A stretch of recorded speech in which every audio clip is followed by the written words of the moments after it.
Hello and welcome to the Weird Warriors podcast. I'm Max. I'm Rich. And on this podcast, we will be focusing on the Weird War Tales comic book series published by DC Comics from 1971 to 1983. On this episode in particular, we are taking a look at Weird War Tales number 71. But first, Rich has a little something for you. Got some retroactive history. I haven't had one of those in a while. While in Pennsylvania in August, I tracked down the gravesite of Steve Ditko, a St. Mary's Byzantine Catholic cemetery in Lower Yoder Township. Think Johnstown. The cemetery is far enough off the road you'd never find it if you weren't specifically looking for it. Thanks to background elements of the family plot grave marker and Find a Grave, I was able to find it pretty fast and took a photo of me in the WWP hat before rendering honors to the 90-year-old World War II Army vet. I even left a Sam star for the comics legend. Photo was in the album. His Find a Grave page was fine, but he's buried with his parents, and their pages featured outdated photos of the site. So I updated them and added vet status for his dad, who served in World War I. Ditko's work appears in 7 issues of WWT, and we still have 5 to go. For those keeping score, I've now been to the graves of Joe Kubert, Sam Glanzman, Joe Simon, Steve Ditko, Herb Trimpe, Dave Wood, John Albano, Joe Sennett, and Bob Haney, and Rod Serling. And as we know, Rod Serling pretty much deserves a writing credit on many of the stories featured in Weird War Tales, whether he's officially nodded to or not. And also, he's a frequent guest of the show. Now, honorary creator, we've established that a long time ago. We went on to the Intel report. Baltimore, or The Steadfast Tin Soldier and the Vampire, is a 2007 illustrated novel written by Mike Mignola and Christopher Golden and illustrated by Mignola. Lord Henry Baltimore leads a night attack across no man's land, and his entire battalion is killed by German fire. Baltimore's leg is wounded, and he's left for dead. He awakes some hours later to see giant bat-like creatures feeding on his dead men. When one attempts to feed on him, he slashes at it with his bayonet, slicing its face. The giant creature in return infests Baltimore's wounded leg with unnatural gangrene. Baltimore is saved when the bat-like creatures flee the light of dawn. His leg is amputated, and while recovering in hospital, Baltimore is visited by a man with a deep scar on his face and missing his right eye. Baltimore instinctively knew this was the same creature he'd wounded. The vampire informs Baltimore that his kind were content to scavenge the corpses of the Great War, but by cutting his face, Baltimore has declared a war between them and humanity. The first victims of this war are the other soldiers from the field hospital, now infected with vampirism. A mysterious plague soon sweeps across Europe, forcing the Great War to end in 1916 as evil beasts also appear. His family slaughtered by his vampiric nemesis, Lord Baltimore declares a one-man war against the darkness spreading over the continent. The book was expanded into a comic book series published by Dark Horse and collected into 2 500-page omnibuses. And what I told you would just cover the first one. The second one involves the pending awakening of an ancient evil god because of all the evil afoot. Even Baltimore can't stop that alone, and he gathers a team to combat an even greater threat to humanity. Those were good. Those were really good. Cover detail. Art by Last Timer, Luis Dominguez, 40 cents. Weird War Tales is yellow on white on a black background. 3 frightening stories. You could be a winner in the second Superman movie contest. A GI lies dead face up on the ground, and his shock-transparent ghost rises from the body. A blue-robed, scythe-wielding death stands behind him. A crowd of dead soldiers from across time welcome the ghost, a Viking, a knight, a centurion, a Napoleonic soldier, and dozens more. One of the dead men greets the ghost. "Welcome, soldier, to the land of the dead." Cover date, July 1979. Date of release, October 10th, 1978. On ComicsMan. Seen on eBay for anywhere between $700 and $1,500. Actually, there were a few additionally slabbed CGC books graded at 9.6 to 9.8 that were going for $800 to $900. Now, mine is in pretty good shape, but I doubt I'm getting anywhere near half that for it. Killjoy, Horde Helmet on the Viking. See also page 4, panel 3 of story number 1. Max, what you got? All right, first, yeah, I just gotta say, CGC scam inflates all prices. I don't buy it. And I don't think anyone would buy this for 800 to 900 bucks, even though pretty good issue. Spoiler alert. As for comments and commendations on this cover, if I gotta stay on topic, I'll say a classic comes in and exits with a classic. This one even has a word balloon on it. You know I like that. On its own, this is a very nice piece, with coloring and composition executed just as well as you would expect from legendary Louis D. The whole affair being only slightly marred by the Budinsky antics of the second Superman movie contest ad that you mentioned. And I will be getting back to that later on. Another spoiler alert. High marks for this bittersweet bow taken by one of the best to ever do it. And maybe it's just me, but the newly spectral soldier's face kind of looks like a young Jimmy Stewart. Hope it was a wonderful life, because it's over now, Jimmy. Dominguez goes out with a bang for his last appearance in our title. The detailed work of the Army of the Dead, the shields, armor, helmets, etc., is top notch. Then you have the simultaneous look of confusion and horror on the ghost of the dead Joe rising from the body, and Death's free hand is kind of gesturing like, there you go, guys, brought another one for you. The red and black sky is a perfect background for the scene and offsets the blues of death and the dead soldiers.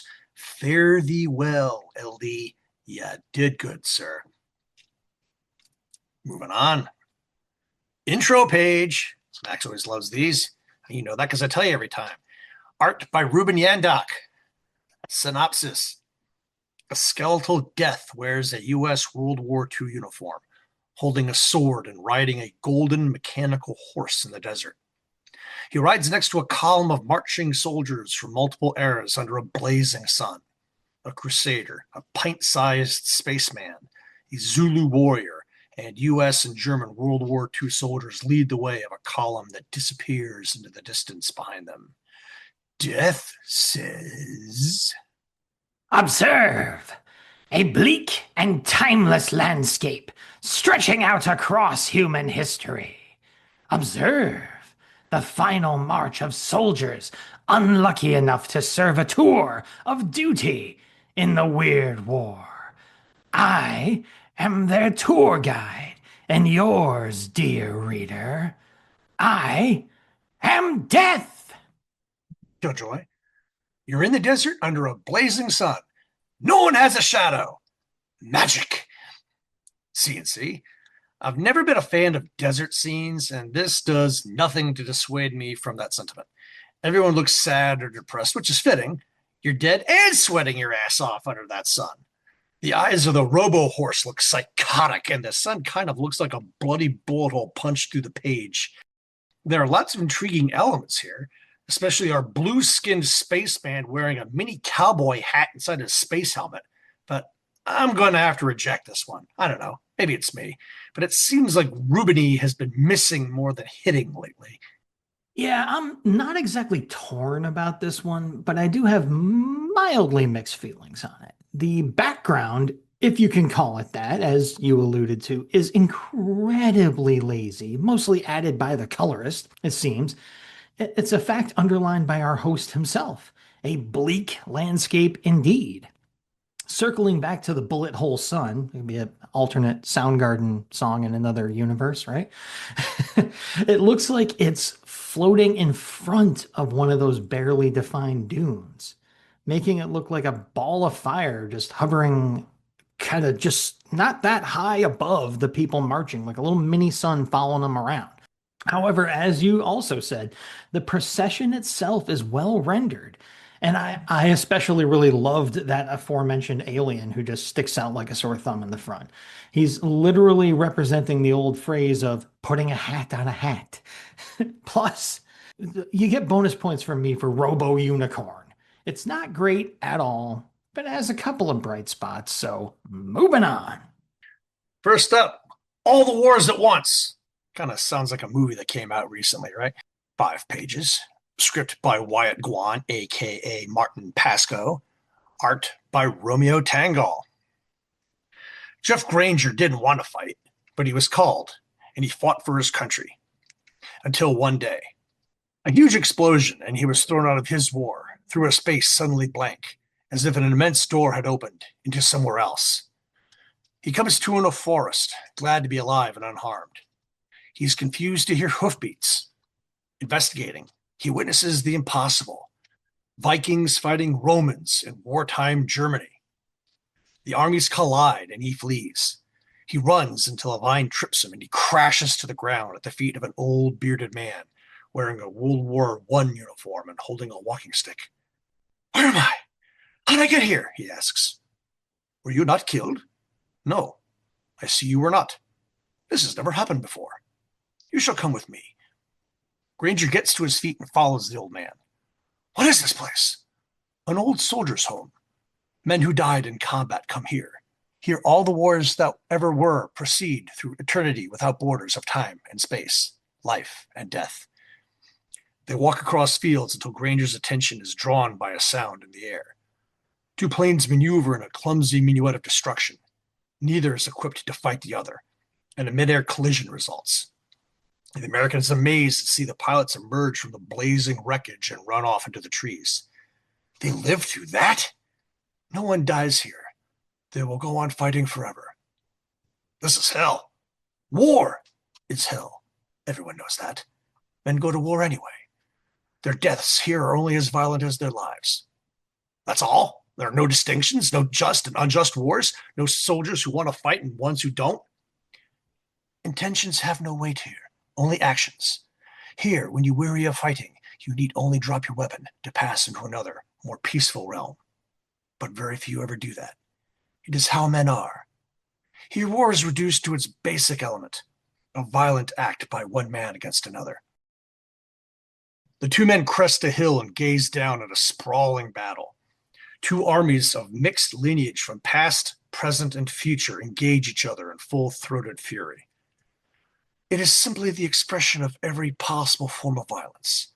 These are possibilities. Only the tiniest fraction of these ever played out on your planet. The rest occur here. Would you deny the possibility? In the distance, smoke curls from the chimney of a building centered on a camp surrounded by barbed wire. What's that, old man? An extermination camp. The look of fury crosses Granger's face as he pulls his pistol from his belt. But that's what we're fighting! Those camps, that army! What army? The Nazis, those camps! Those camps are from the year 2084. They are run by the USA to exterminate the natives of a satellite of the planet Jupiter. Terrible feelings now warring Granger, but when he raises his head to speak, his eyes are clear. I want to go back. I think perhaps you do. Mist rises and falls. Chef Granger's company prepares to launch the attack that Granger had already lived through once.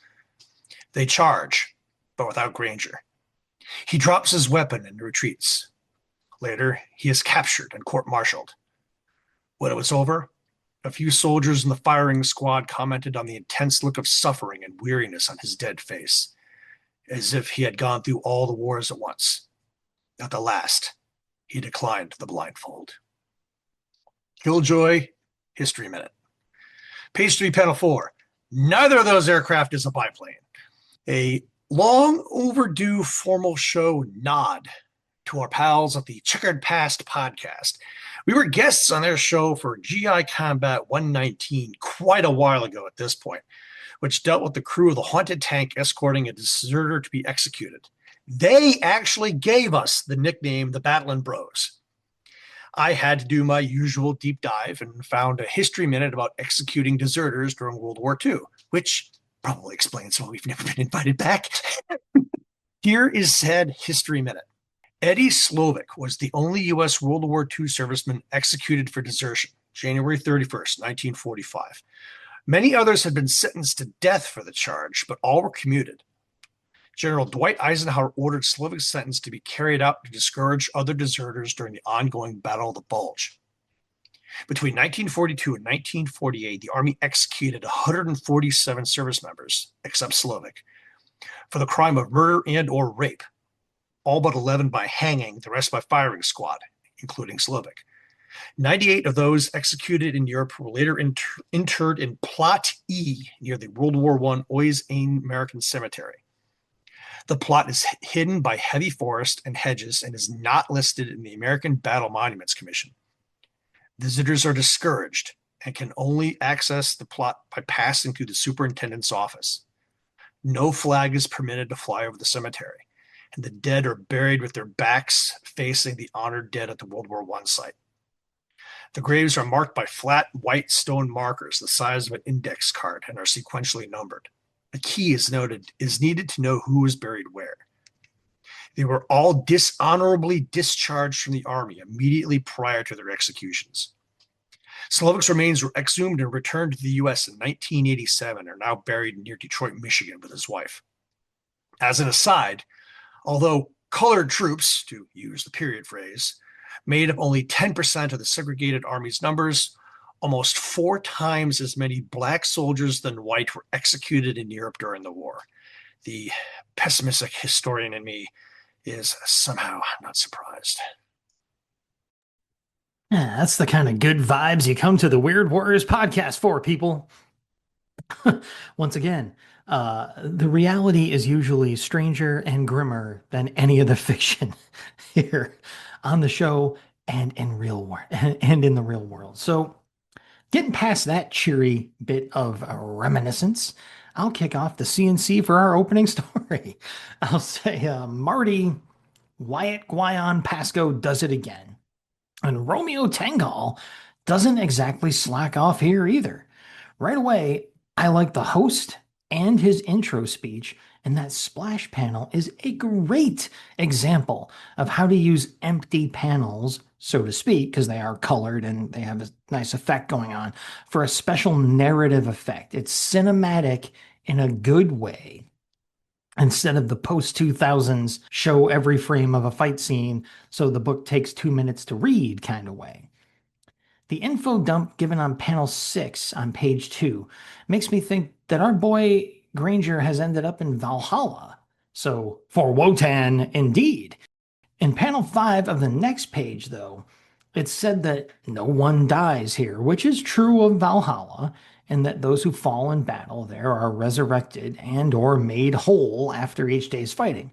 However, that statement is followed up in panel 6 by the information that there will be no nightly boozing rager of a banquet for Granger and his fellow fighters, as there is in Valhalla, just endless war. So, not quite. You didn't get the afterlife where there's a party every night there, Jeff. So on page 4, we learn that there is a way out of this place, but if all you got to do is lay down your weapons, then what is our kindly tour guide still doing here? Did he just finish busting a cap in some fools? Got some time off to, take the newbie around? And panel 3 of that same page provides a pretty fun tableau with the absurdity of all the different eras and types of weaponry flying around. It almost kind of gave me the impression of one of those fights in a cartoon where it's just a cloud and you see all the hands and feet and machetes and stuff. You got grenades and whatnot. It was a cool portrayal of a battle, but with all the mix and matching going on, it was a little comical too for me, but I still liked it. However, on page 5, we're presented with an even more absurd idea of the United States of America using extermination camps to execute aliens? Come on, Guyon. It could never happen here. But before we have to harumph too hard at that, the ending of the story arrives. Just sort of shows up. No helmeted host for us. Now, as much as I've nitpicked this opening tale, it might surprise you to discover that I really liked it. The art is great throughout. And the messaging about how humans fight simply to hurt other humans and will do so for eternity is thought-provoking and sadly as true as it gets. Especially for a five-pager, I say, this was pretty darn great. We're off to one hell of a start with this one. Goin and Tangal come out swinging. The cross-border multicolor fade on the top two-thirds of page one as Granger is sent wherever is great. Gandalf in World War I gear on page 2, panel 5, likewise, just sells it. I'll be honest, I missed the puttees he was wearing in the previous panel for what they were until I examined his clothing in later panels. The dogfight between a heavy helicopter and an observation plane, say an HH-53 Superjolly and an OB-10 Bronco, is an interesting choice. The old man's dialogue throughout is real thought-provoking. War is hell. Everyone knows that. Men go to war anyway. Kind of reminds you of that Armistice Day story from the last 2010 redeployment issue. And the first 3 panels of page 5 of Granger's fury turns to sadness when he's told who's running the extermination camp. That army! What army? Boom. And this land's a bit different now with the establishment of certain camps in the Everglades. Yeah, I went there, deal with it. And as long as I'm at it, anyone want to guess where Hitler got the idea of concentration camps? AKA reservations? Look it up and be as horrified as I was when I learned about it decades ago. I know we try not to get political here on the show, but every once in a while something hits me just right and I can't help it. Is Granger weary from all the wars all at once? Or just broken by the knowledge of what his country will be capable of a century in the future? I repeat, we are off to one hell of a start on this one. And I'm going to keep on going because you'll find out. 21 Days in Hell. 3 pages. Script by Jack Olick. Pencils by last timer Danny Bulanadi. Inks by Bob Smith. Annette Morse has a dream of Japanese aircraft bombing the ship of her son, David, the USS Moynihan. But they weren't at war. She jolts awake to an eerie voice. Mother, I need you. Help me. A ghostly David stands in the bedroom door, his uniform in tatters. Oh my God, David, you're hurt. I'm coming. Annette bolts out of bed, but the apparition disappears. Her cry awakens George, her husband. Annette, what is it? What's wrong? I saw David. He was here. He's been hurt. Your ship was bombed. George takes Annette in his arms to comfort her. You had a bad dream, Annette. Stop it. David is perfectly safe. But it was so real. Oh, George, I'm afraid. I know it's just a dream, but I'm still afraid. But hours later, the Morses are listening to the radio when the news flash of the Pearl Harbor attack airs. Annette is horrified. The Moynihan is at Pearl Harbor. Then it wasn't a dream. She's not surprised when Seaman First Class David Morse is listed among the missing. She knew it before it happened. But that was only the beginning. That night, she has another dream of David crying out to her for help, and she talks back in her sleep. David, oh David, how? Tell me how. I want to help you. Night after night, her dream returns to haunt her, until at last, one morning she wakes early. The dream, George. Last night. It didn't happen. I've had it every night for 21 nights, but not last night. Now I know. Our son is dead. 21 nights, and then it was over, except for one thing.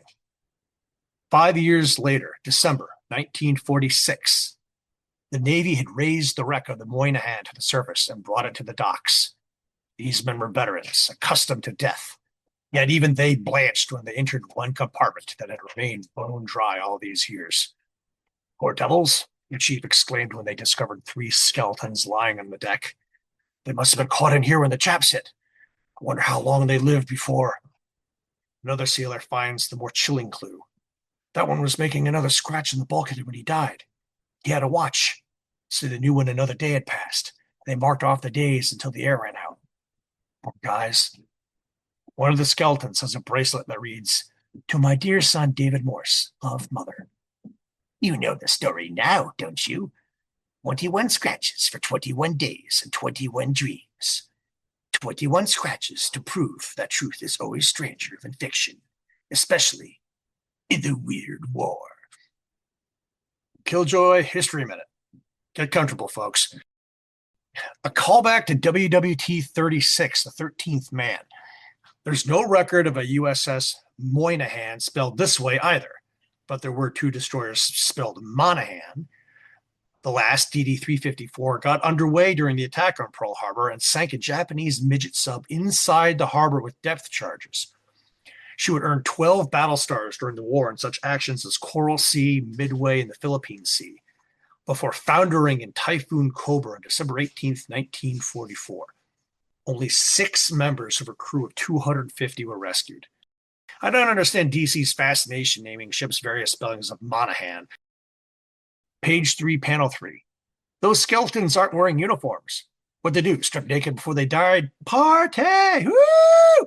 And a favorite gripe of mine in these DC war books, there was never a meatball on the tail of Japanese aircraft.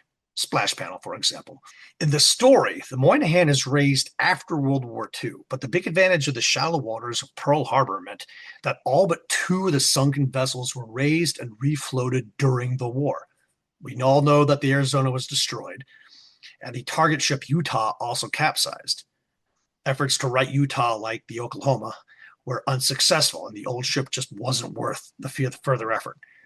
She remains partially above water in the harbor to this day, the grave of 58 of her crew.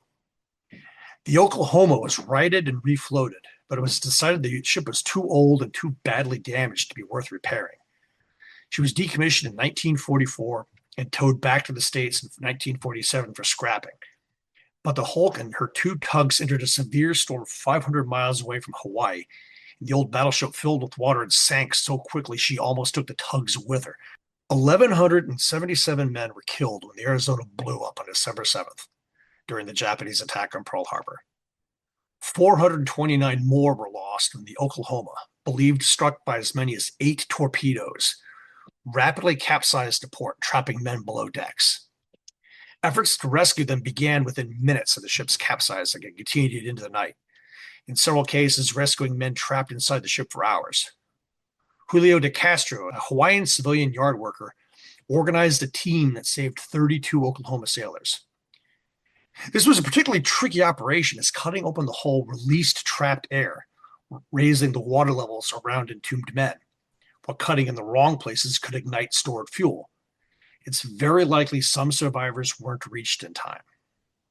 About 2/3 of the 2,400 fatalities from the attack occurred on these 2 vessels, both total losses. The West Virginia was also hard hit, struck by 7 torpedoes and 2 bombs. But damage control was able to keep the ship upright, and she settled onto the bottom on her keel, her main deck awash. 106 men were killed, most of them trapped below decks, and the ship sank. The ship was later raised and repaired and back in the fight in mid-1944. But in the immediate aftermath of the attack, a banging noise was heard coming from the sunken vessel. Bang! Bang! At first, everyone thought it was a piece of loose rigging slapping against the wrecked hull. Bang! Bang! To the survivors on land, it was just another noise amid the carnage of Pearl Harbor the day after the attack. But they realized the grim truth the next morning at the quiet dawn. Someone was still alive, trapped deep in the forward hull of the sunken battleship. Bang! Bang! The Marines standing guard covered their ears. There was nothing anyone could do. When salvage crews raised the West Virginia 6 months later, they found the bodies of 3 men huddled in an airtight storeroom. Ronald Endicott, 18, Clifford Olds, 20, and Louis Buddy Costin, 21. But the most haunting discovery was the calendar. 16 days had been crossed off in red pencil. The young sailors had marked their time, not knowing what had happened to their ship or that their country was at war. Few people knew the whole truth. The Navy never told their families how long their loved ones had survived. And for those brothers and sisters who eventually found out, the truth was so devastating they kept it a secret, even from their own parents. The Aberdeen Daily World, at Ronald Endicott's hometown newspaper in Grays Harbor County, Washington, declared him dead on December 17th, 1941. Died for U.S., his obituary read. Ronald Endicott, a young Aberdeen Navy man, was killed in the war in the Pacific. Endicott was the son of Mr. and Mrs. R.B. Endicott of Aberdeen. A photo showed a dimpled, baby-faced boy in a sailor suit. Nothing was said of Pearl Harbor, the West Virginia, or the noise that still rang from its hull the same day, thousands of miles away.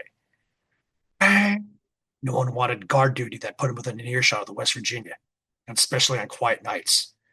They would do anything to trade posts so they wouldn't have to hear the desperate, almost tireless cry for help. God, I can't go by that ship anymore, a Marine remarked. After months of picking bodies from the West Virginia, sailors removed the remains of 3 men from storeroom A111, clad in their blues and jerseys. They were carried away in heavy canvas bags drawn tight at the top. The clues left in the dry storeroom hinted at a horrifying demise. Flashlight batteries littered the floor. The manhole to a supply of fresh water had been opened. Emergency rations had been eaten. Now the calendar, foot high, 14 inches long, a red X scratched through the dates from December 7th to December 23rd. Word spread quickly of its discovery. Survivors couldn't believe how long the 3 men had lasted. The calendar was sent up the chain of command and soon lost. Ronald Endicott and Buddy Costin are buried in the National Memorial Cemetery of the Pacific at Punchbowl Crater in Honolulu. Cliff Old's body was returned to his hometown of Stanton, North Dakota, and buried in the city cemetery. All of their headstones say they died on December 7th, 1941. CNC. And you thought the first story was heavy? If this one doesn't stick with you for a bit, I don't know what you're looking for. This is so close to a true story, it irritates me a bit. Why not call the fictitious Moynihan the West Virginia, or even the Oklahoma? A text box says, the story is absolutely true. On December 6, 1941, Mrs. Annette Morse of Seattle, Washington, had a nightmare. I tried to find stories of family members dreaming of their trapped loved ones after the attack, but couldn't find any. It was even 3 skeletons. For a 3-pager, this one packs a hell of a punch. The whole last page sells it too. One of the skeletons died writing in a journal about not knowing when the air would give out, and you kind of have to rotate the page and squint to read it. I do have to say the pelvis of the skeleton on panel 4 is comically bad. It looks like a flat piece of metal. Okay, I have some issues with this true tragic tale, but knowing what I, and now you, know about the backstory, this is a complete win. You know the crew of the Weavy, ship's nickname, had all kinds of ghost stories about that compartment during the course of the ship's remaining career. Yeah. Once again, people, I don't read the history minutes beforehand. So I'm learning all this fresh right now. And yeah, that's again, like I said just earlier in the show here, just a bit ago, reality. Stranger and grimmer than anything you find in this comic book for the most part. Damn. I can't believe how close they must have known. There's no way they didn't know this story because there's too many similarities. But wow, dude. So here's the CNC that I wrote before I knew all that, okay? I also took note of Annette Morse's name, but I went running off down a different rabbit trail. I immediately thought of Samuel Morse, he of the eponymous Morse code, patenter of the telegraph, and defender of the institution of slavery. Sorry, to see if this was a purposeful nod, especially since the story was about a secret message being transmitted by a rather novel means across a great distance. However, in my brief flirtation with Wikipedia, I found no Annette in Mr. Morse's orbit, other than perhaps Elizabeth Ann being his mother's name. Beyond that non-event, this scrappy 3-page tale struts its stuff admirably, using clever but not confusing layouts to deliver the tale efficiently without feeling rushed, and excellently varied coloring, a thing you guys know I love. Don't stick to slavishly realistic coloring. Keep things interesting, especially when you're juggling this much info in 3 pages. I really like that. Keeps things visually interesting along the way. The grim discovery at the end, which is now even more grim in retrospect, lands solidly too, all on its own, even if you didn't know what Rich just told you. I think this would make a good example at the Kubert School of how to work with the spaces you're given to tell a story. Moving on from our second story there, coming up in the middle of the issue is the letters page, which, as you all know, is called the APO Weird War Tales section. And my chosen letter for this issue comes from one of my favorites, Beppe Sabatini. And he writes in to say, Dear Paul, Weird War Tales number 66 was like a return to the earliest days of this magazine, when any war or any genre could be found, and the book had a wide range of potential, far beyond just combining World War II and a House of Mystery story. In recent issues, you've shown a versatility and variety in your choice of subjects and themes. In this latest issue, we got a strange and happy mixture of war and fantasy, or even a fairy tale. For a fantasy, all the old traditional trappings were fairly familiar, which is to be expected for a first attempt, but in the context of a war story, the same elements are fresh and original. War's reality juxtaposed against the supernatural and the unreal was the theme of this and most issues, and succeeded much better than, say, the Centaur versus tanks of last issue. Man, people didn't like, I liked that story. The description of a P-38 is followed by a dragon and a witch, who then gain credibility by association. Perhaps the biggest flaw of the issue was the underemphasis of the real. Jericho might have not been a soldier at all after page one. I think he wanted to say might as well not have been, but whatever. You should have touched base on the real world once in a while so that we could keep our perspective. Okay, Beppe, how long do you think this comic book is? He goes on to say the art as well could have been grounded a bit more in the concrete. Sutton was often too wild and unrestrained, though he does capture the mood of magic and the unreal very well. Perhaps the best panel in the comic was the first on page 14. The fight scene at the end seemed a bit too quick. Well, you wanted him to keep going back to the real world too there, Beppe. And a bit dull and even anticlimactic. But the final touch of ironic justice closed the story on a perfect note, while Death's closing speech sounded just like the final lines of an episode of The Twilight Zone. Call back to Rod Serling being one of the unofficial writers of this series. A good and ominous finish. That comes from, as we said, Beppe Sabatini, 515 Division Street, East Lansing, Michigan, 48823. That's, all I got to say about that letter. It's slim pickings this time around. The reason I picked this one is there's only 3 letters and one of them's only a few lines long. But I do take some issue with, as I peppered in there, Beppe's kind of his opinion of the issue. I mean, you get a fantastic artist like Tom Sutton, and you're going to nitpick him for doing things in a fantastic style. I don't know. I don't know, Beppe. I feel like you had to write something. So, okay. As Mac said, there's 3 letters. One sucks. So by default, I went with Mike Bates, 3414 Lexington, Pontiac, Michigan. 2 Michigan letter writers. 48054. Dear Paul, Weird War number 66 was certainly a breath of fresh air. After the mediocre batch of stale war tales thrown at us recently, I was beginning to think DC's writers couldn't dream up anything creative. The Iron Star changed my thinking.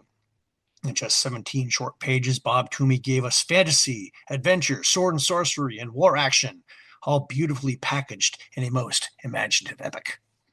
I can't understand why sword and sorcery tales fare so badly in comic form. I, for one, like nothing better than to be whisked away to some alien world or dimension and see a good sword match. A unique cast of characters is a must for a tale of this sort, and Toomey threw in a nice blend. Although the witchcraft angle was played up rather heavily, the reader was not bombarded with spell after endless spell. I loved the way Toomey threw in the World War II bit. Seeing conventional American technology contrasted with futuristic advances was great. Futuristic advances? Eh, allowing Jericho the chance to be the hero was also a nice stroke, though I must say he's certainly adapted to his strange surroundings quickly. My only complaint is with the artwork. What happened to the Tom Sutton I once knew? He used to produce some fine work. Characters were horribly out of proportion, and faces were almost indistinguishable. I know Tom is capable of some great stuff, but this outing is best forgotten. You're really trying to turn this mag around. New ideas, new plots, and new talent is creeping into the pages lately, and I must say it's about time. An anthology book like Weird War offers you the chance to experiment. Let's especially see a sequel to this ish. You just can't leave it like this. Whatever happens, I'll be watching. Weird War is finally reaching its long awaited potential. And yeah, solid letter. I the only the only thing I got to say about that is the futuristic. Really? Dragons, sword and sorcery, future, whatever. No. Well, at least he didn't use the word unreal as many times as Beppe did in his. I was like, come on, I gotta say the word unreal again, dude. Pick a different word. All right. So that's it for the letters page. What we're gonna do now is go to the final story in this issue. And it's a long one, folks, so strap in because I'm doing this one and you're going to stay with me for the whole ride, unless you just hit stop and took off. It's called False Prophet. It's an 8-pager, script by, and I think we promised this time, last timer Jack Olick, art by, also last timer Leo Duranona. Synopsis goes a little something like this. Our tale opens in the Andes, high among crags filled with blood and death. The Incas had ambushed a column of Spanish conquistadors. When at last the native warriors withdrew, only 2 Spaniards were still alive. One of them was the commander, Captain Pedro Armandez. For 3 weeks they had wandered the hills, searching for the fabled Inca gold. Incan for the fabled Incan gold, but Armandez did not weep for the lost. He had a plan to survive, and the other soldier was grateful. How much food and water do we have left? The captain asked. Enough to keep us alive a week if we're careful. Then I shall be very careful. Armandez pulls a knife and murders the other soldier with a thrust under his armor.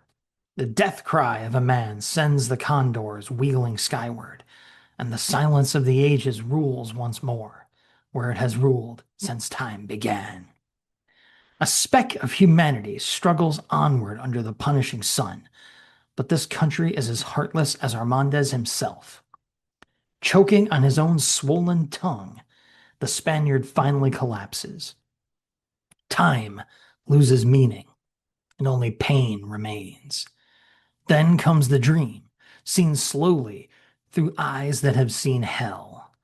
But the dream's shadow quickly takes substance, and a man wearing the robes of a padre appears. Armandez lies in bed in a stone building. You're real. This is not a dream. But who? Slowly, my son. You are among friends. I, too, was lost in these mountains. But God is good. Like you, the natives found me and brought me here. I can't believe we're still alive, Padre. These heathens are known to tear the hearts out of living men. They are coming for us. Quickly, my sword. But Armandez is amazed to see the 2 approaching natives fall to their knees before the 2 Spaniards. Do not alarm yourself, my son. You are only the second white man they have ever seen. I was the first. At first, they mistook me for God, but since then I have told them of the real God. Unfortunately, they think you are He, the Son of God. Your beard, your shining armor, your musket, all convince them of that. You must tell them differently, my son. To do otherwise is a misleading blasphemy. But Armandez sees that all of the natives wear trinkets of gold, and as his strength returns, a plan takes shape in his jackal's heart. These simple, gentle people become his slaves, and they carry him around in a sedan chair to explore the village, dressed in a simple white smock. Smock, smock, smockety smock. Just fun to say. Gold! Gold everywhere! Even the poorest of these heathens has his share of gold. And where one tribe wears gold, there must be others. The padre sees how the natives act before Armandez and is incensed. Scoundrel! Tell them the truth. Tell them you are but a man. A man? But how can I say that, padre, when I am already a god? The natives put Armandez down, and as he rises from the chair, they all bow before him. Blasphemer! Spawn of Satan! How dare you take that name? God, in his anger, will rise up and smite you to the earth.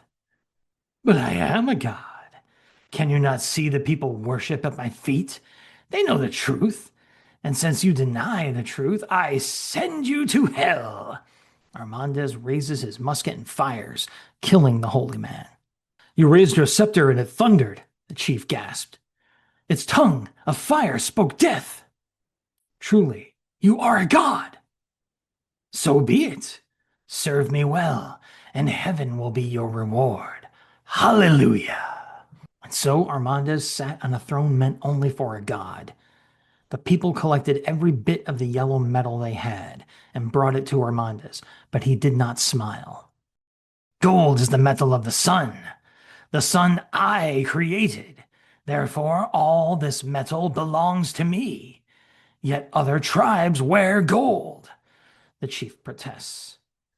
To bring you this gold, we would have to kill. The padre taught us only through love is there salvation. And that is the truth. But to obtain love, there must be justice. Shall other men wear gold while you do not? Think, my children. The choice is yours. For one of my gifts to you is free will. You choose how best to serve me.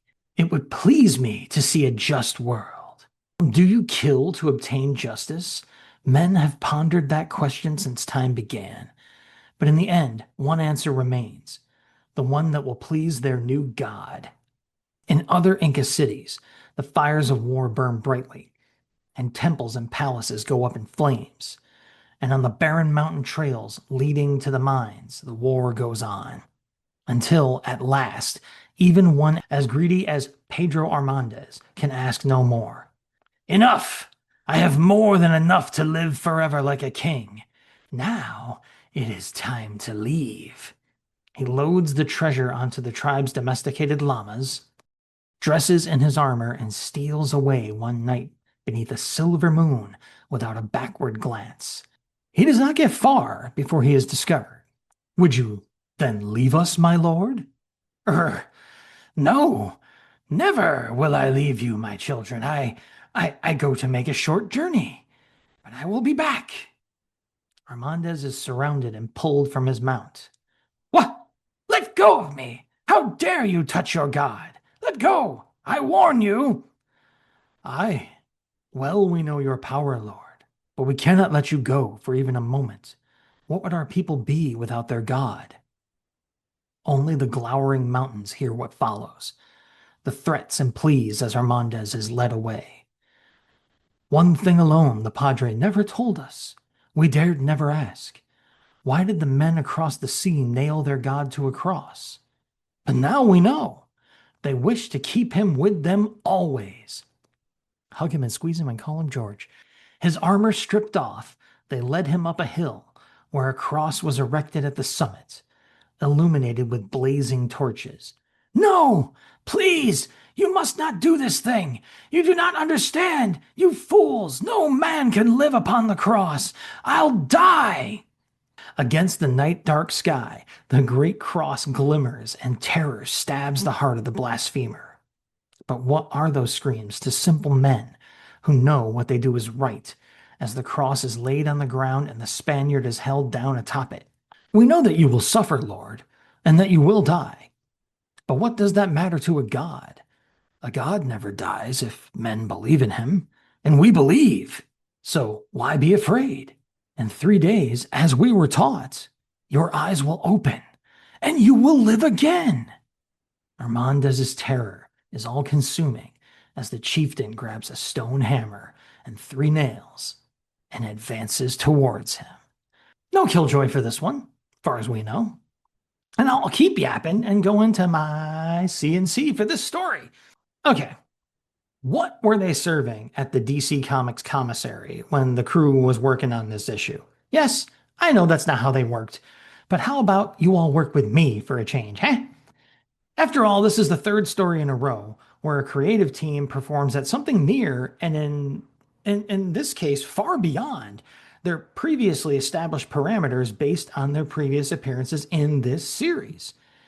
And this story features an outright redemption for one creator in particular, as far as this show is concerned. Mr. Leo Duranona comes back from out of nowhere, swinging for the fences, pulling out the stops, and mixing all the metaphors as he simply blows all of his preceding efforts in Weird War Tales right out of the freaking water.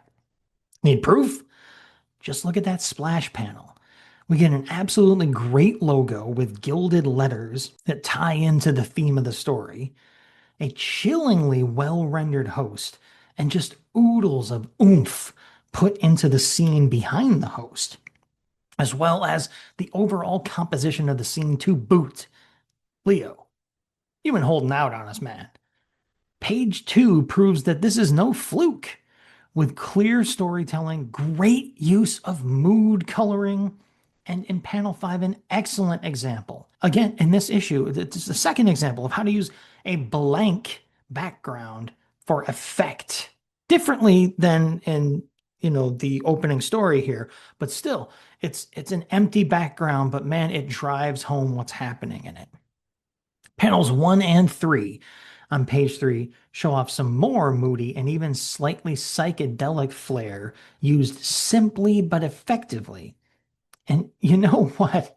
I'm starting to get more perturbed than impressed by how good this Leo Duranona is showing us he can be. Okay, I'll let him have the well-deserved win and move on to the writing, which is brought to us by yet another Olek inventory file. Methinks our editor, Mr. Levitz, misspoke when he said they were all out of those at the office, eh? Nevertheless, this is a good one. The exploitation of faith and religion for personal gain is nothing new, not even in this series, I don't think. But this story drives the point home nicely, and you can just feel Pedro's regret about killing the Padre at the end there.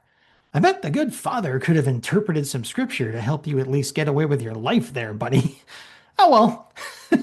This was a fine exit for the much maligned by us, Duranona, and hopefully a nice quitting while he's ahead appearance by the ghost of Jack Olek's slush pile.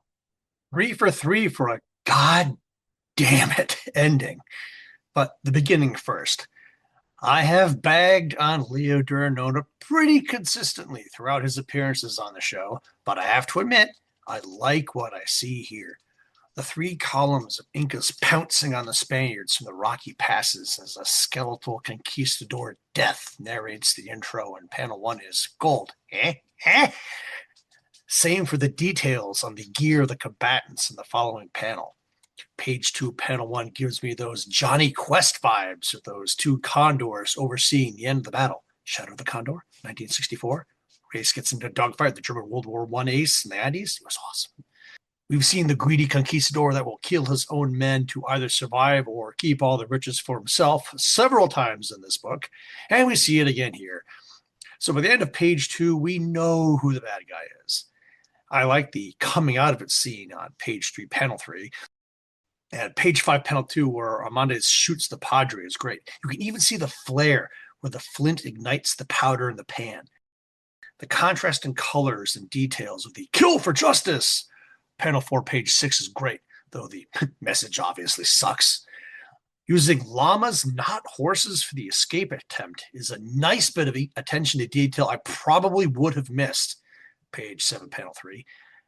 Man, when you turn to page 8 and see panel 1 of the cross illuminated by the flaming torches on the top of the hill, incredible reveal. The colors pop.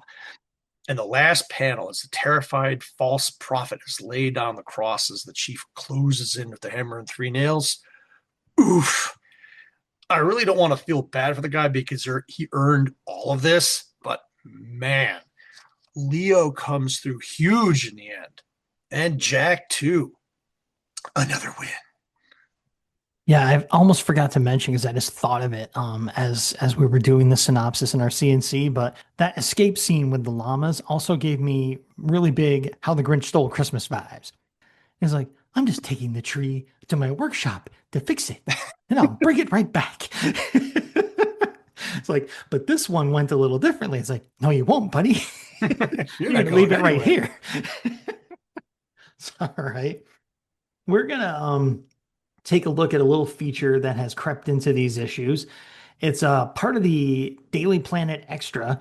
It's the Hembeck strip for this issue. Fred Hembeck has a little humor strip that's running at the bottom of those pages in current at the time of this publication's DC Comics. And this one features Dead Man. And you got 4 panels, and it's just Dead Man talking to you, really. And he's delivering a bad joke like this.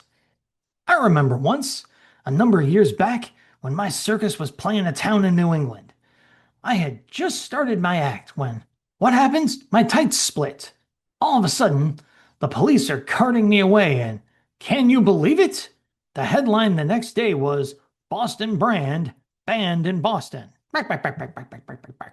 So there you go, par for the course, really, with these. It's like a bad joke, a groaner at best, and you get Fred's cartoony rendition of a DC Comics character, which for me as a kid, this is the first place I experienced his work. So I didn't see his stuff in the Hembeck magazine and all that he produced before he started landing gigs like this for actual DC and Marvel comics. So I know as a kid, seeing this rendering of Dead Man would have been really fun for me to see a serious DC Comics character because Dead Man was a pretty melodramatic comic book series and character wherever he appeared. And to see him in cartoony form is cool. The joke is terrible, but as a little kid, it works again in the, I think, on purpose. It's supposed to be kind of like a Bazooka Joe comic strip, equivalent inside your DC comic. So nothing to go crazy about, but still fun.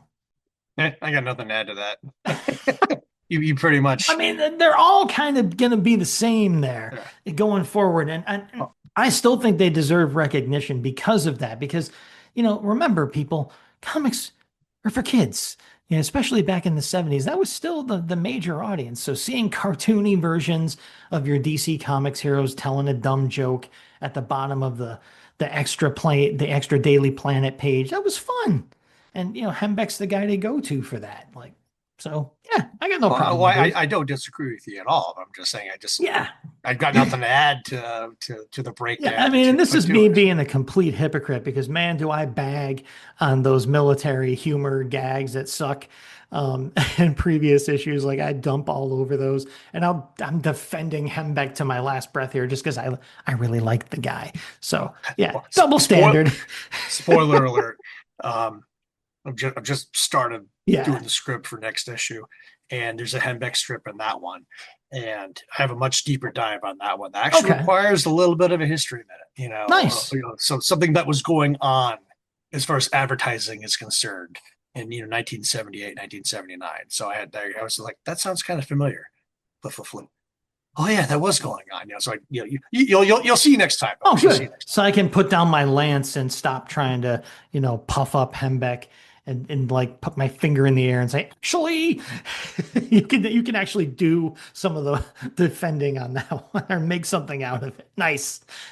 All right, people. So that's our that's our installment of Max Defends Fred Hembeck for this time around. And now you know what time it is, folks. The content of the issue is finished. So we're going to take a look at our spotlighted ads for this issue. And as I intimated at the top of the episode, I'm going to take a look at the ad that was on the cover, kind of. Pretty much since Rich invaded my usual retreat of the DC Comics house ads, spoiler, I found myself with some pretty slim pickings other than the tauntingly garish target of the banner ad that was clogging up this issue's cover for the second Superman movie contest. First of all, just to be clear, because a lot of time has passed here, this is not a contest related to the second Superman movie. That hadn't come out yet. Heck, it had probably yet to be filmed at all or written. In fact, I don't think the first Superman movie had quite arrived in theaters at this point, and I'm too damn lazy to check. Still, this ad is more than worth focusing on for two reasons: nature of the first prize and the absolutely annoying hurdles required to participate in it. The first prize, believe it or not, was the actual cape worn by Christopher Reeve in his non flying scenes in the Superman movie. To be eligible to win this piece of cinematic history, though, you had to answer 25 trivia questions. Doesn't sound so bad, right? However, those questions were to be scattered one at a time in 25 different DC comics published from January to March of that year. To be eligible for any of the prizes, you had to answer all 25 questions correctly, and they weren't easy. And you had to fit all of your answers on the back of a single postcard. Yeesh. Also, nice way to force people to buy 25 of your comics there, DC. So, did anyone win the cape? Yes. 17-year-old Darvin Metzger of the impossibly appropriately named Bountiful, Utah did. And an excellent article about the Cape's journey to Darwin and beyond can be found at a link we will provide. It's on esquire.com. UK version of the website. We'll provide a link to that. It was a fascinating story, very well researched. So there you go. I'm not going to read you the whole ad and take you the blow by blow because the important points are summed up here. And I want you to save some time to go read that article on Esquire. It is fascinating. And for once, we do know who won the big prize and what happened to it in great detail. So see, folks, sometimes I do a little research. Don't get used to it. Two things.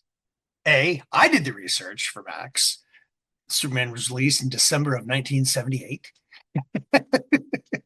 And B, while we were reading our letters from the APO Weird War Tales, one of the questions in question for the Superman movie contest is on the letters page.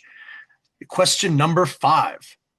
The Luthor is known as a master criminal on Earth. He is admired and respected as a great hero on the planet A, Lexor, B, Ran, C, Thanagar, D, Luthoria, E, Luthor's World, and has a picture of Lex Luthor and a picture of Gene Hackman. See ad pages for rules and prize information. So, yeah, there you go. Case in point. It's Lexor. I was going to say, I don't know. I don't know. It was Lexor. These were kind of deep questions, even for people at the time, because I don't think Lexor had appeared for quite a while in the comics. And things weren't infinitely and easily available back then. So this contest actually kind of drained people's brains. But again, more details on that in the Esquire link. The only reason most of us picked up DC Comics Presents and Brave and Bold was to see the DC superhero A-list headliners have regular guest shots with other DC stars. One of the very first comics I ever bought was DC Comics Presents 10, Superman and Sergeant Rock, which I later had Joe Stanton sign. My ad addresses both titles. Super Team Thrills from DC. The bottom half has Superman and Aquaman in a fight to the finish with Ocean Master, DC Comics Presents number 5, on sale October 12th. The top half is by Jim Aparo and has the unknown soldier struggling with SS Colonel Klaus von Stauffen on the steps of the Lincoln Memorial with the Nazi armband on the wrong arm. As Batman lunges to assist. World War II action, Brave and Bold 146, on sale October 26th. There's a Manhattan Project angle to the story. I always like the stories that take place during the war better as compared to the Earth 2 Sergeant Rock survived the war and is now a Sergeant Major of the Army under LBJ tales of the 60s and 70s. I probably would have picked this one up back in the day, but who knows? Unknown Soldier was one of the last DC war books I started gathering, so who knows? But there's one thing I do know. I know we've got some last words, and it goes like this.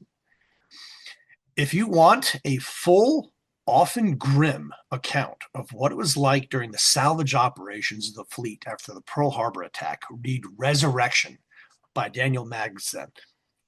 There often wasn't anything identifiable of men's bodies that had been rotting in warm, oil-filled salt water for over 6 months. Over the last decade or so, the Defense POW MIA Accounting Agency has been disinterring Oklahoma unknowns in an often, but not always successful, attempt to identify the remains. We have a 5-star comic here, fine listeners. The odd book where the worst part was the intro page. Okay, letters page was a bit weak, but you never buy a comic book for the letters page unless you wrote a letter that was published. D&D, Dominguez and Duranona. Save the best for last. A callback from a guest spot and loads of chilling history placed this one on the top quarter of the pile easy. 21 Days of Hell was my favorite, despite its brief length and flaws, but there were no duds in this book. Yeah, it's almost a dead heat for me here, and I am sorely tempted to give False Prophet the win for Duranona's performance alone. But in the end, it's the opening story that takes the crown from me as well. This was a super solid issue, though, with a surprisingly super interesting Superman contest in it, too. Me, likey. Just a freaking classic issue. I really dug it. So that's it, folks. We made it through the whole thing. We've reached the end of the show, which we call the Scuttlebutt, where I remind you we have a really cool Facebook page, the Weird Warriors Podcast Facebook page. Go figure. And we have merch that we sell sometimes on redbubble.com. Look for the Weird Warriors Podcast there. You can get our amazing logo that was drawn and designed by Bill Walko, Walko. Theherobusiness.com. Read that online comic strip, people. If you like superheroes and humor and good cartooning, you will love it. He designed and drew our logo. If you get merch from redbubble.com with our logo on it and send us a message to the Facebook page with a picture of that merch, you know what I'm talking about, you'll get a Sam Star. Rich mentioned one. He gave Steve Ditko a Sam Star just at the top of this episode. You can get one too. All right. Yeah, somebody should get one. Okay. And you should. So, what we also have going on now that I'm making a surprising amount of progress on for me is we have a YouTube channel that I'm uploading episodes to. You get a picture of the comic we're talking about. You get the episode in audio format. Don't worry, you don't have to look at us on camera. and it's just an easier place for people who just have a YouTube account and they'd rather listen to podcasts on YouTube. We are putting them up there, folks. At the time of this recording, I've got 41 videos up there, going all the way up to our coverage of Weird War Tales number 33. And it's surprisingly easy to do, so I'm actually going to finish doing it. You know what I mean? Rich left it up to me, and I found out it was actually easy enough for me to do, so it's going to happen, okay? So there we go. That is my part of the scuttlebutt. But don't fear, people. Rich is going to come in to salvage the rest of it for you. Over on the DC War Comics page on Facebook, a contributor posted, still looking for DC War comic, I believe, mid-70s with Civil War backstory about two friends in academy who eventually face off in battle. This actually sounded familiar. It took 10 seconds to type in Civil War Weird War Tales into the Grand Comics database and get the details I needed. I replied, try Weird War Tales number 9, Blood Brothers. We covered that issue in our podcast. I did a history minute on the topic of the choices West Point cadets from the southern states had to make as the Civil War approached, and came back to it in a second episode. Go give it a listen. On YouTube! I never heard back from the poster, but I did get several likes from other fans. So there you go, folks. So what's left? At this point, just one thing's left. It's the teaser for our next episode. Weird War Tales number 72. How about that? 2 of the title book in a row. Super soldiers, death camps, and a true story they admit this time. But I've done some research already, and kill joy. See you soon for all the fun. All right, I like the pre-Killjoy true story. Guaranteed to satisfy people. That's the promise here. And where are you? Where is here? Here is the Weird Warriors podcast. That is good grammar, and you believe what I just said. All right? And who am I? I'm Max. He's Rich. We're the Weird Warriors. We are, as the Checkered Chums anointed us, the Batlin Bros. This is the Weird Warriors podcast, and that's a podcast which Rich and I promise to make war. No more.